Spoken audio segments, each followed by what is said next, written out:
Oh, no, welcome back. Okay, systems of power and language. Um, can't emphasize this enough. Power and language go hand in hand. People that can control language can control power. People that can control the narrative.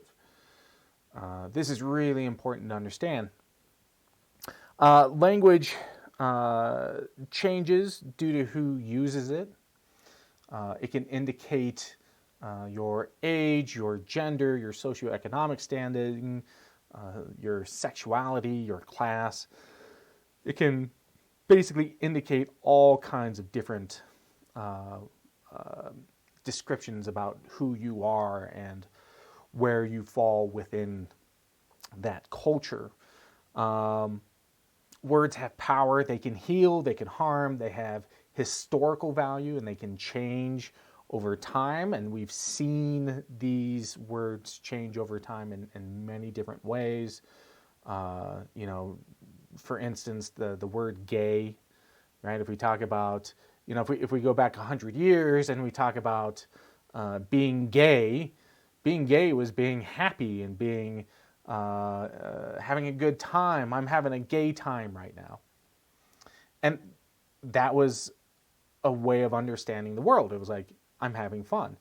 Gay today has a whole different connotation to it, right? It has a whole different meaning behind it.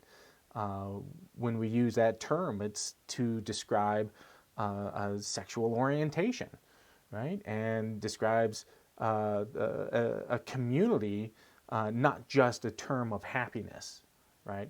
So this word has changed in very dramatic ways, and language does this a lot. It co-opts words depending on context, depending on who's using it and what they want to use it for. They can be used as a tool or as a weapon, right? To change how people see the world. And all of this can be extremely powerful and extremely important to understand how we see things. So, for an exercise, what I want you all to do is to give basically like 3 examples of how language can be used to instill hope, fear, or change. And I'll give you a couple of examples, and these are pretty easy ones. If you look at Obama and Trump, right? When Obama was running, he would have these posters, and on the posters it would say hope, right? Hope. And hope has a lot of meaning behind it, right? It gives people an idea that there's something better that they can strive for. In the same instance, you have Make America Great Again. Make America Great Again is exactly the same thing as hope, right?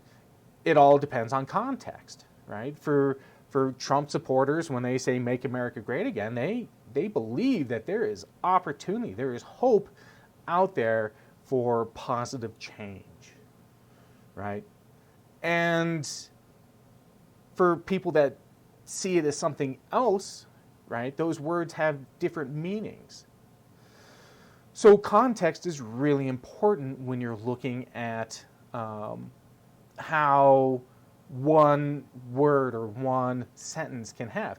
Because if you look at Make America Great Again, it can instill hope for those that support Trump. It can have a sense of fear for those who don't, and they think that those words, that sentence has a different context to it, and it also means change, right? So this one concept can have an impact in all 3 of these things. So important to understand that it all depends on context, right? Who's using it, and why are they using it that way? So think of three different words or examples that can instill hope, fear, or change. Um, Even like Nike, right? Just do it, right? Just do it, right? That could be hopeful, right? Hope, just do it. You can do it, right? Or change, right? Making the change from one state to another state, right? So there's a couple of examples right there. So think about that, post them online in the discussion board, and then talk about it. Post yours and then post on two other people's posts. So along with this goes like language and gender, okay, and this also has very powerful connotations to it. While we're not wired all that differently, men and women, and everyone else in between. There's not a whole lot difference, but how we do things can oftentimes be culturally related, right? How we use language is culturally determined. And there can be different ways that we use language. So like when men are describing something, we might be describing in context of like sports, right? Say like, oh, that, I was out making a deal and it was a real Hail Mary, right? Hail Mary referring to a football term of a long shot, right? And long shot itself is a sort of a sports term. So, you've got different ways of describing events taking place that men might be able to describe better. Women, on the other hand, might describe things in different ways or have a different context of understanding how things might work, and are capable of understanding things in a different way. Men oftentimes use very aggressive techniques to discuss things, right? When you're in a meeting, I want to have the attention on me, right? I want to be at the head of the table. I want the discussion going on, and I will try and dominate the discussion, right? I'm telling you all this. I'm in charge. Women, on the other hand, oftentimes use supportive language and use teamwork rather than sort of subjective means to communicate. And this is for sort of not, when I say men and women, this is in the United States, right? This is westernized cultural differences in gender communication. Other parts around the world, men and women will communicate in different ways from men and women here because culturally they're different. It's not necessarily a biological imperative, it's a cultural imperative. Culture determines how we use language and the imperatives that we put into it. Language and dialect. So dialects are oftentimes different ways of communicating within the same language. In the United States, we have quite a few different dialects. And dialects are, if we look at it in a regional way, we can look at, say, like California. So California is going to have a lot of different dialects. If you go to like the beach, along the coast, you're totally going to have like a totally tubular way of looking at things. And there's going to be different ways of like describing stuff. Like totally, dude. Right? That's a different dialect of being able to describe what's going on. They're going to be using different terms that are imperative to the environmental landscape that they live in. Versus the southern United States, Kentucky, Louisiana. Even Louisiana is going to have different things, especially if you're in like New Orleans or Baton Rouge, where you're going to have sort of that the French impact as well. So you're going to have a different accent coming out of there than you might out of other parts of Louisiana. Florida is going to have its own. New York and New Jersey, different parts of New York, you're going to have different dialects that are associated with different boroughs or different neighborhoods around the city, because those communities have developed in some ways very independently from their neighboring communities. And this happens all over the place. We're also seeing that it's not necessarily just associated with like geographical location, but it can be associated with socioeconomic status, with subculture. When I was working with different graffiti artists, graffiti artists were kind of fascinating because as I would talk to them, they had their own dialect. It was this own language within the community, and it didn't matter what part of the country they were from. They all had this imperative of language that they all knew and associated with. So subcultures can convey that kind of information as well. In the United States, there are 400 different languages. 169 of those are Native American, and the rest are brought in from various immigrants. 41 million speak Spanish as their first language, 38 million a distinct language as their first language. That's a lot of people. That's a ton of people, right? It's amazing. Midwestern, the Midwestern variation of English is considered to be sort of like the standard American English, and that wasn't always the case, but it's changed over time based on how media has changed. Okay, so if we go back about 100 years or so, and we look at sort of what was considered to be like the standard American English, along with sort of the upper echelon English, right? The proper English. And a lot of that was sort of this bourgeoisie New Yorker dialect that was seen as like proper English. And that changed dramatically over time to what it is today, this sort of Midwestern language. And you can always tell what the dominant language is usually if you watch the news, right? If you watch the news, most newscasters that around the country all speak the same dialect. There's a few different locations where you're going to get some dialects in there. Texas is one. But for the most part, you're going to get the same Midwestern accent. And when you watch television shows, pretty much everyone still uses this Midwestern dialect.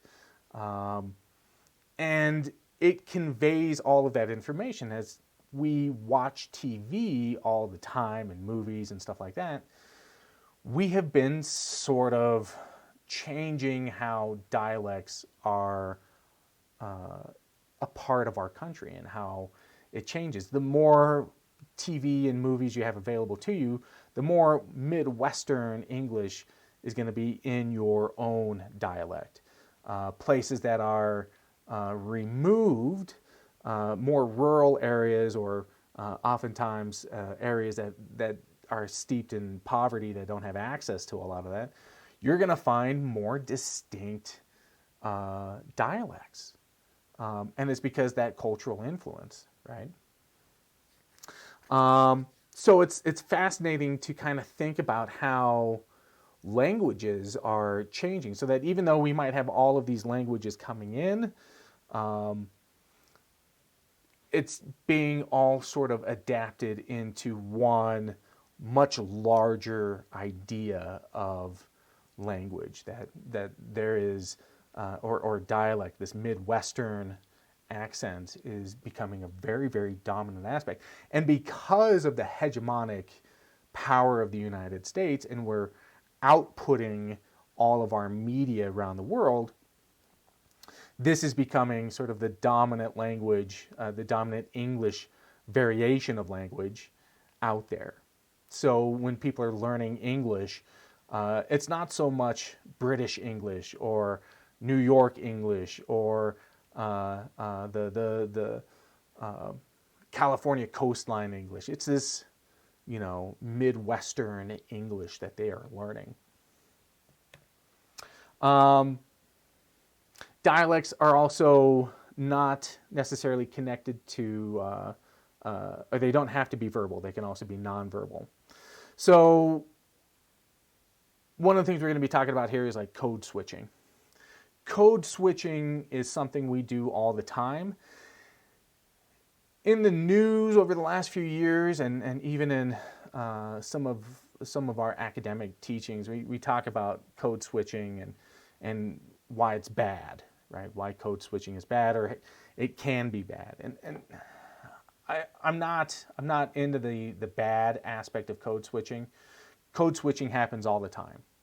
We change how we speak to people based upon who they are and what relationship they have to us.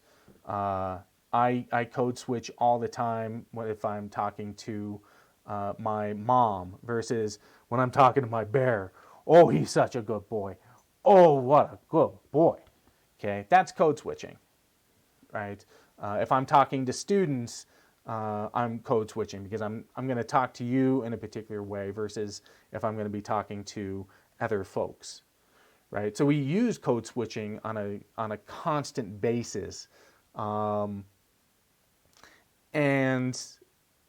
that's how culture works. Now, code switching can be used to belittle people, right? To affect communities. Oftentimes, if we look at people of color, code switching has been used to denigrate and to do some really horrible things. So, understanding that code switching can have this impact is really important. To what I was saying earlier about dialects not necessarily being just verbal but also nonverbal, when we write, okay, texting is an example of this, but also like writing an email or writing a letter. Do any of you write letters anymore and actually like send letters out and do stuff like that? Not so much anymore, but we do not write in the same way that we speak, okay? Writing gives us the opportunity to actually, sort of formulate our words in a way that is very concise and very descriptive, in a way that we don't necessarily have to do that when we're speaking, right? Again, it goes back to the idea of like texting and the emotional response that we, or descriptors that we give when we're communicating.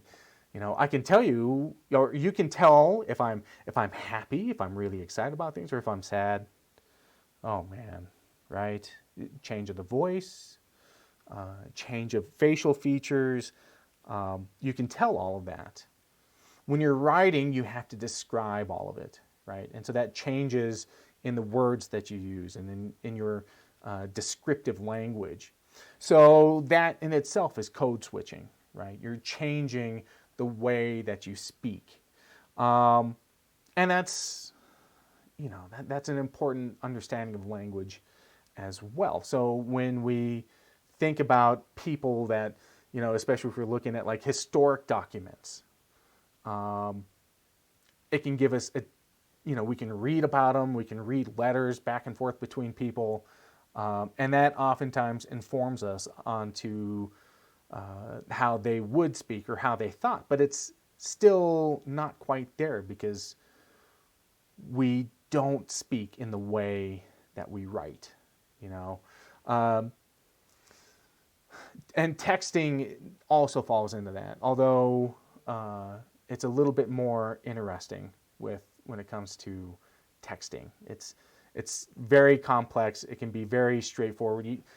I'm of the old school texting where I spell out every word. Every word gets spelled correctly with proper grammar. You know, when I write for, what is it for? Is it for things? I'm not just going to put a for there, right? I actually spell out the word for because I want context. There has to be that there. So, you know,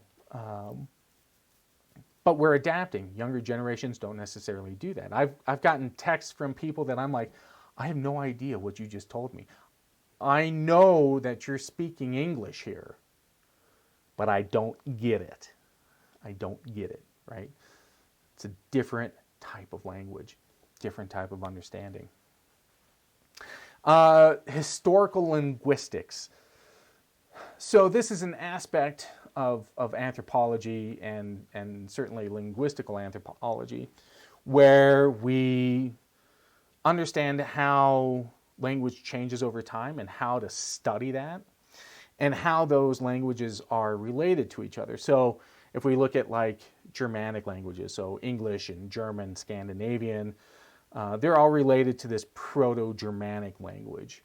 And if we look at like French and Spanish, and then they're related to Latin languages. And then if we look at how those languages are actually connected to another proto-language that's connected to like the Greeks and Middle Eastern languages and Eastern Europe and Indian language, not American Indian, but Indian. And how those languages are all connected together, we can trace patterns in migration.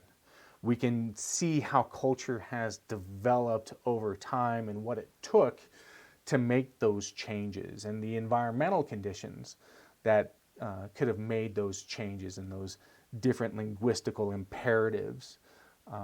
And it's fascinating to think about how culture has changed through migration and through those kinds of patterns. So, understanding how the history of a language is really important. If we look at the Navajo language, which is Athabascan, yes, I think that's right, in origin, which is also related to a number of Inuit languages in the Northwest. So, say like northern Canada and Alaska. But how could the Navajo language be so closely related to these other languages that are in the northern part of North America? What would that say? Well, it means that at some point, and we believe like about 800 years ago, the Navajo immigrated from the northern part of the country to where they are now. And that gives us an idea about different patterns and movement of people and where they came from and why. And that if you were to take someone of Navajo descent and someone from Inuit descent and put them in the same room, there might be some words and there might be a way of understanding some similarities. And 800 years is a long time for things to change. But there are some things that could be communicated. So language, in that sense, gives us a really interesting ability to look at how culture moves and can adapt to new environments. It's pretty fascinating to see how it changes. And then also with it changes when they encounter other languages. So, if you look at like border towns, okay, oftentimes in border towns you have people that are bilingual, right? Because you've got one dominant language over here, and you've got one dominant language over here, and then in the middle, right, you've got people that speak both. So people are going to be able to live and to work together and understand. They'll oftentimes be bilingual and be able to work on both sides, right? And then oftentimes, because you've got these two different languages, sometimes they'll intermix, right? And you might end up having words, or you might end up having ideas and concepts that come together, and you create a new word that works for both, right? And so you can see how languages change and where they might be heading to based on how close they are related to borders and who their neighbors are and what that relationship with their neighbors actually are. If they're good neighbors, right, then you're going to have a good relationship with them, and that language barrier isn't going to be as tough. If you have a negative relationship with that neighbor, then resistance to learning that language is going to be greater. So that can have a big impact on culture and language as well. The globalization of language is also really important to understand because language can travel anywhere around the world now instantaneously, right? I can send emails, I can send videos to any part of the world, and I can receive stuff like Word documents and audio and music from around the world. It's instantaneous and it's amazing. So it's opened up a massive amount of ability to transport language. In the past, when globalization hasn't been as instantaneous as it is now, it would oftentimes take a long time for languages or ideas to traverse. And so what we would often find are things like trade languages. These are languages that are developed over a long period of time to go to different locations and be available for people to communicate. And oftentimes they're associated with coastal cities, coastal areas, or common trade routes. So when I was in Kenya, there's basically two trade languages there. Swahili is a trade language. Okay, you can go pretty much throughout all of Kenya and large chunks of Tanzania and Ethiopia, and into some of the Arab countries that are across the ocean there, and a lot of folks will know Swahili because it's a language that is common to that area, and if you know it, then you can speak it, right? And you can talk to your neighbors. So even if you're in the same country and you speak a different language than your neighbors over here, but you both know Swahili, then you can still communicate. The other thing is English, right? Swahili is a really good example of a trade language. English, which had been a trade language for a long time, is now becoming more of a universal language. And that's because the economic and hegemonic power of not only like the United States, but the other large English-speaking countries like Australia and Great Britain have got such a huge impact on the world that everyone pretty much learns English, and especially the Western world, but in a lot of other places as well. India, China, a lot of places teach English because it's such an important language to learn. So English has become this big, important language that we have to understand why. Why is it so important? And the ability for Western culture to expand that, again, that hegemonic power of spreading our cultural ideals, our entertainment, our products, has pushed our language out there. Around the world, a lot of like airports and stuff like that, everyone there speaks English, right? Especially if you're in air traffic control, stuff like that, because there's so many Western or English-speaking pilots out there that they have to be able to know English if they're going to do international flights. So that's kind of a big thing as well. So yeah, it's huge. There's a lot of problems with that as well. As you have more people that are learning about language and learning about English and having bigger languages encroaching on smaller communities, you end up having problems within those communities that can develop. And it can be very, very,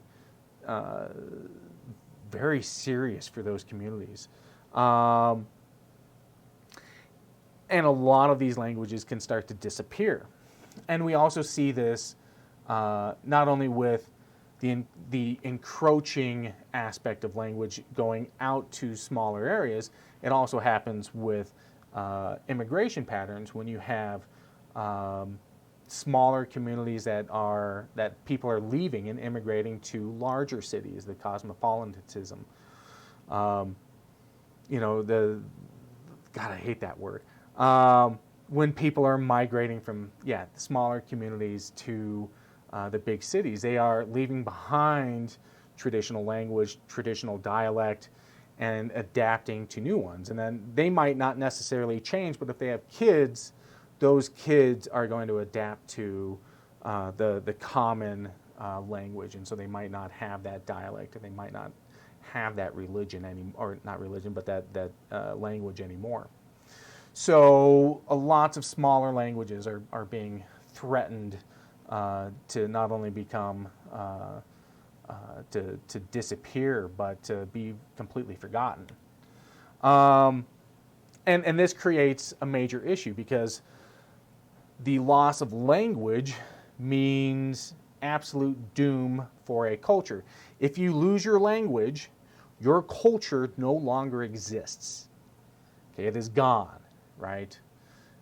It is no longer there. You belong to something else, not to that culture anymore. If your language, if your traditional language, if your parents' language, if it disappears and there's no one else to speak it, it's gone forever, right? There's no going back. So this is huge, and it's incredibly sad, but it's happening weekly.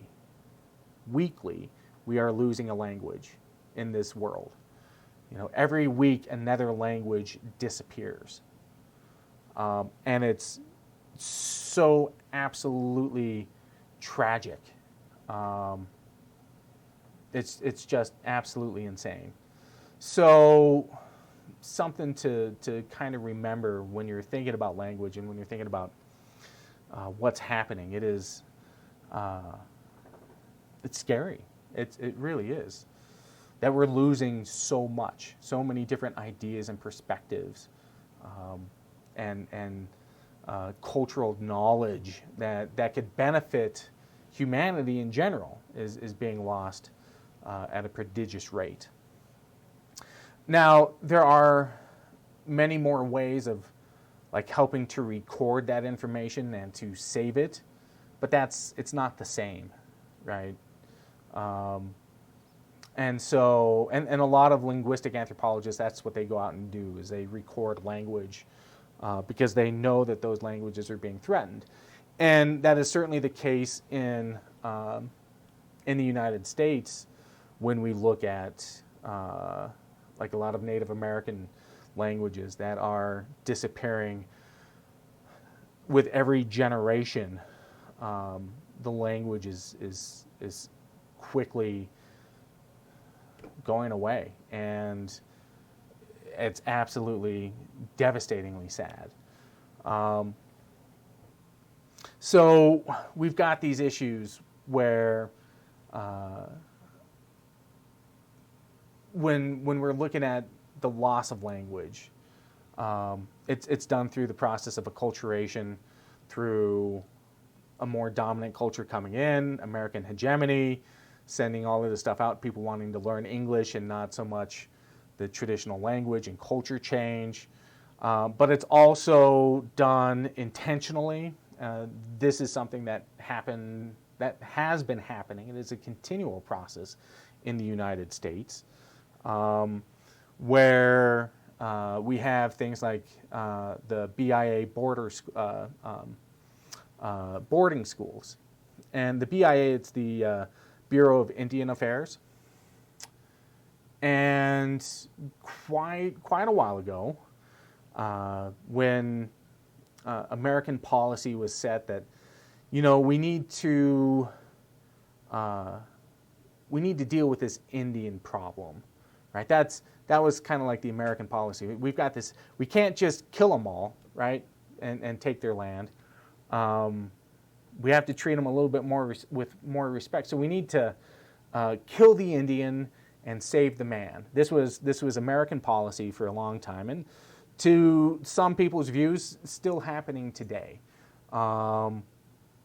in which the idea was to kill the culture to bring Native Americans to civilization, right? To make them white, basically. That was the idea behind it.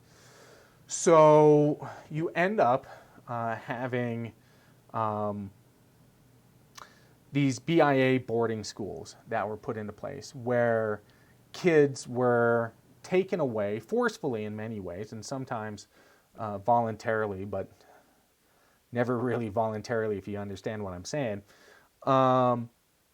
These kids would be taken away and taken to these boarding schools where they were taught English and English culture and math and writing and arithmetic and all the other great things of Western civilization.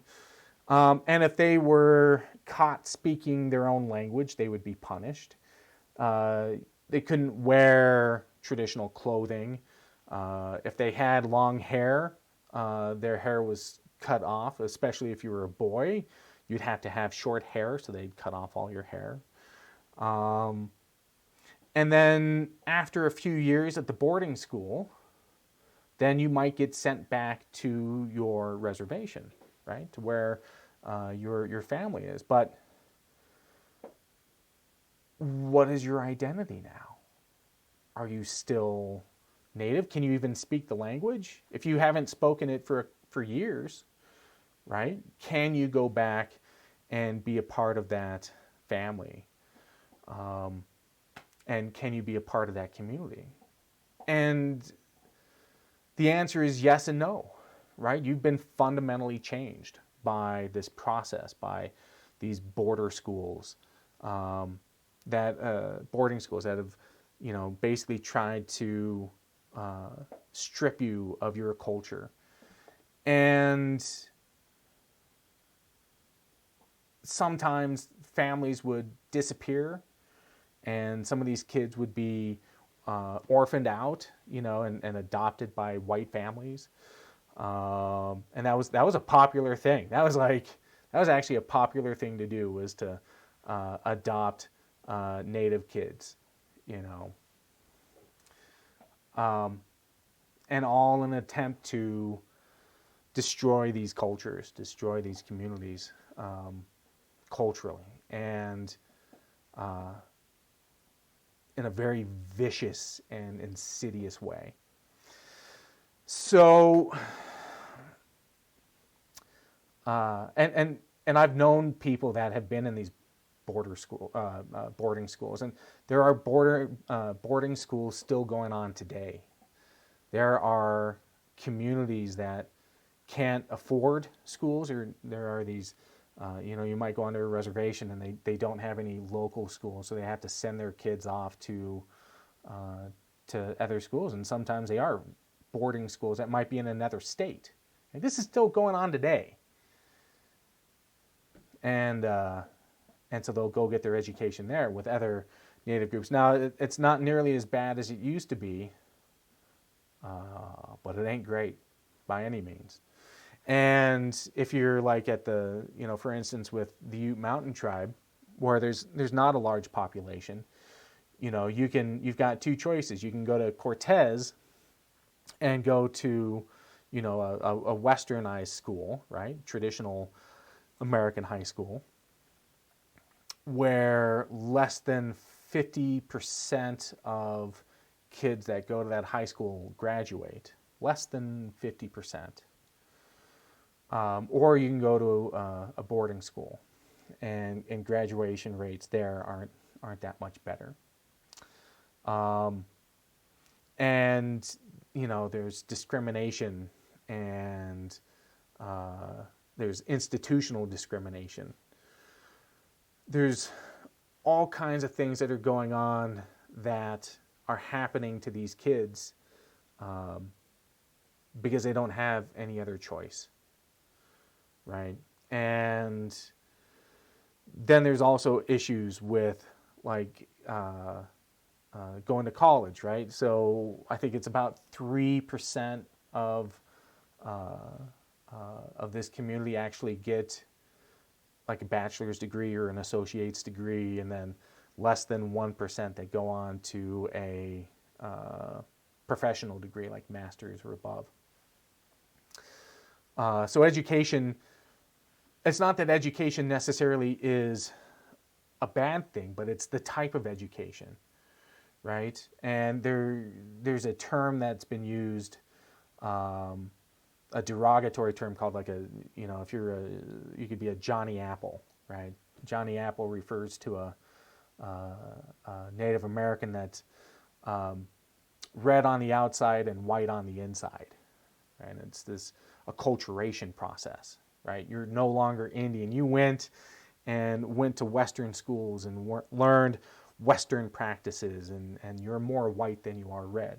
And so this idealism of maintaining cultural identity is now imperative and opposing getting an education and getting that Western education, which, comparatively to traditional educations,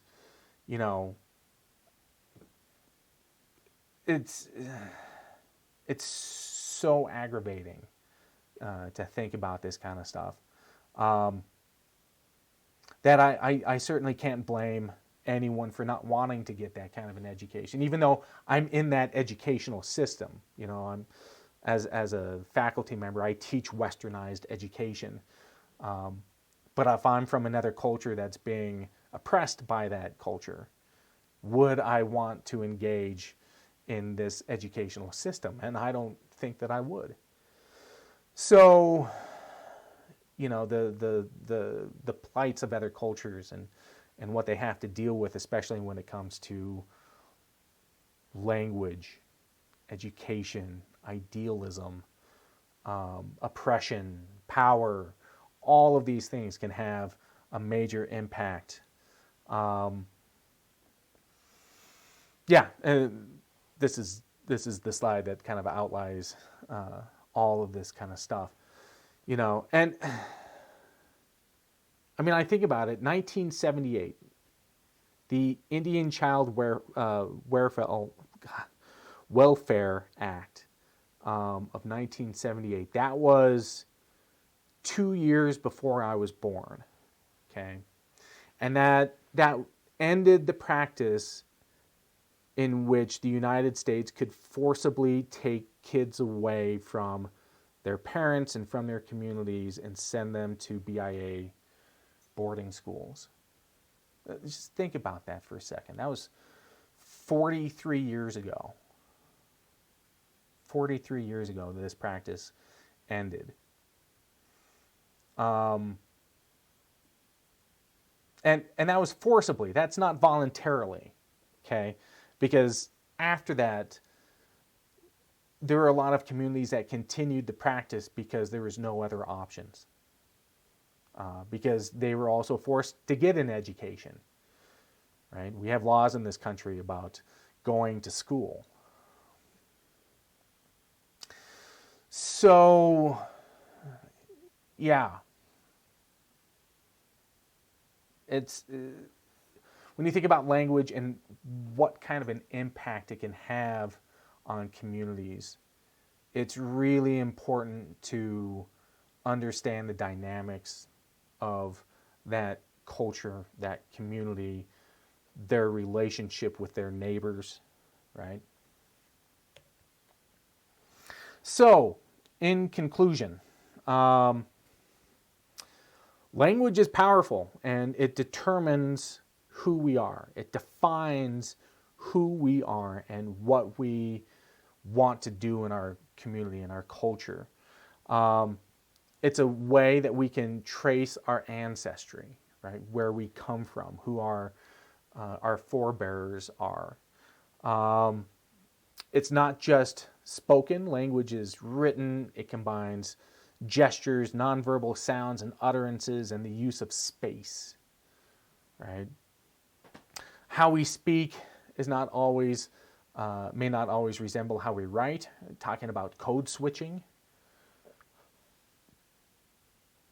Language shapes our thoughts and therefore our reality, right? We can only describe the world around us using the words we are provided to use.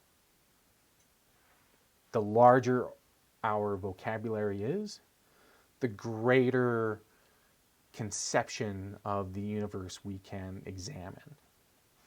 So think about that, right? Think about how we observe the world and the words that we have to describe those things in our world, and how we describe events taking place in our world. Cultural imperatives can determine how we use our words and to define our world and what we find important. Men and women use language, might have the same language, but use it differently, right? Men oftentimes use it more aggressively in singular terms, or in sports-related terms, as an example. And women will use language oftentimes in more teamwork-based terms and use more we's instead of I's. Dialects change based on geographical location or subcultural idealism, and can demonstrate different places and where people fit, right, within the world. You know, you can sort of tell how people are going to behave based on their dialect, right? And they might be treated differently based on their dialect. So that's really important to always remember. The power to control language can determine the outcome of a culture, right? If you kill the Indian and save the man, right? Kill the culture to save these people and make them civilized. And that's powerful. That's terror and terrible, but it's power, and who wields it. Also, consider the words that are being used by powerful people, right? What are they saying? How do they say it? What kind of things can you see used by those words? Who repeats those words? You know, this is certainly important today when we examine politics, right? When we examine the words that are being used by powerful people in our system of understanding in our world. You know, when people use certain words and then it gets repeated over and over and over again, how does that change reality, right? Especially with what's going on right now and what's been going on with this last presidency. Um, the loss of a language can be doom for a culture and for its people. And this is happening all around the world right now. People are losing their languages, their culture, and it spells doom for that culture. And the diversity of our world is slowly shrinking, and I find that particularly scary, and very sad in very many ways, because we're losing something that can bring us more knowledge and more joy by examining these cultures and understanding and appreciating these different cultures, and who knows what benefits we can learn and and and have throughout our lives by engaging in these other ideas. Yeah. Anyway, sorry for like the total bummer, guys. Uh, language is language is such an amazing and powerful aspect of what we study and how we understand the world. Especially as anthropologists, we look at how people use language, how it adapts to different situations, how it gives us insight into the worldviews of a community. And it's important to acknowledge this. And also in our daily lives, right? Our daily lives, and understanding how important it is that we understand language and its connection to us. So, with that being said, homework. There's a couple things we got to talk about real quick. Homework is another reflection paper. Talk about what we discussed in class, or talk about the textbook assignment, or the movie assignment, which is The Linguists. Okay, The Linguists is a great example of anthropological fieldwork. I love this movie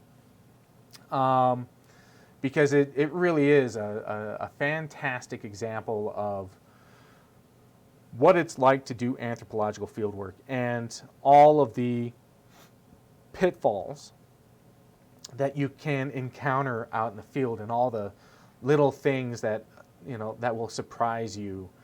And oh man, I love it. I love it. Great film. So take the time, watch it for sure. And let's see what else. Yeah, watch the film. Great stuff. And think about, what we're doing in society. Think about language. Think about your relationship to your language. Think about your ancestry. One of the really interesting things about language that I've always found fascinating, especially in American culture, is that a lot of people that have immigrated to the United States, and my family is an example of this as well. When my mom's side came over, and they're Scandinavian, they Norwegian and Swedish, and they came over. My family, when they had kids, they refused to teach their kids Norwegian or Swedish. They said, "This is America, and you need to learn English. You need to learn the dominant language here." And that's a very common immigrant story, right? There are lots of folks that came to this country and with their kids refused to teach them their traditional languages or their old world languages. And then there's other communities that fly in the face of that are like, no, to remember your culture. You're still a part of that culture. Even if you're not there, we've brought it here with us. And we're going to teach you this traditional language, and you're going to have both aspects. And when I think about this, I find it fascinating. I don't find either one right or wrong. There's no moral judgment, right? Because this is how cultures adapt and change and engage with each other, right? And so, whether or not your family, lost the traditional languages or they kept traditional languages, that's how cultures change and adapt, and how different communities adapt to different circumstances. So I find it fascinating when, and we see those conflicts all the time, in different places around this country where we have those conflicts. So, I don't know. Something to think about. There's always something interesting to think about. That's what I love about anthropology. There's always some new aspect to get us thinking about language, to culture, and how things change and adapt to each other. Just fascinating stuff. So, on that note, I'm going to end this. I'm sure all of you are giving a sigh of relief. I hope that you have a great week. Stay safe, stay healthy. We'll see you next time. And have fun. All right? Adios.